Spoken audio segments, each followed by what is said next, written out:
Noong 2015, nananahimik si Mayor Rodrigo Roa Duterte sa Mindanao. Walang kaplano-plano tumakbong presidente. Hindi ako tatakbo ng presidente. The country does not need me. I do not have the ambition to be president. Mahal ng marami sa Davao dahil sa ipinamalas na katangi-tanging pamumuno at serbisyo sa gobyerno. Handa nang magretiro at ialay ang natitirang lakas para makasama ang pamilya at apo sa huling sandali ng kanyang buhay. Subalit noong 2016, dala ng matinding pangangailangan ng bayan, tinawag siya ng madla para tumakbo. We need you. We need you to change our country. Tumakbo kayo.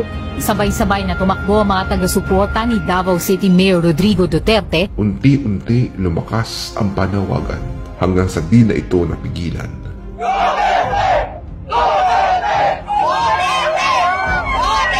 Sa kanyang pagtakbo, iilan ang kanyang ipinangako. Lilinisin niya ang Pilipinas at susupilin niya ang droga. Binalaan niya mga Pilipino na kung siya ay mahalal, marami ang mananagot. Kriminal, sindikato, dorugista at kurakot. I will be forced to kill you. And you will be forced to kill me and the others. Because I have to protect the nation. Talagang yayariin ko kayo sa paghirap ninyo sa Pilipino. Marami ang natuwa, nagbunyi at sumang-ayon. Si Duterte ang kailangan ng bayan at nang siya'y naging Pangulo, tinupad niya ang lahat ng kanyang sinabi. Inialay niya ang lahat ng oras, galing at talino para sa Pilipino.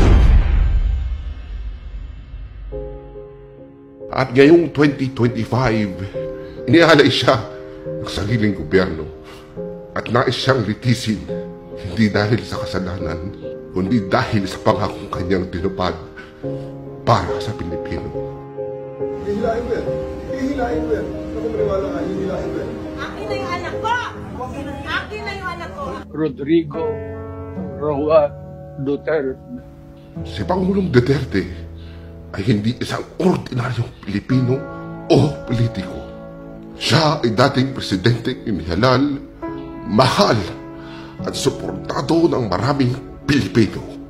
Siya ang buhay na sagisag ng sambayanang Pilipino.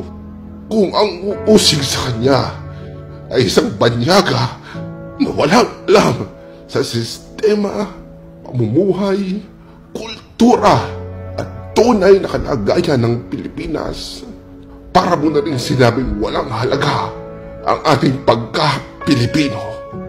Tanggalin natin sa ating dugo ang kadenang inilagay ng nakaraang mang-usig at mananakop. Kastila, Hapon, Amerikano at ngayon, sariling gobyerno.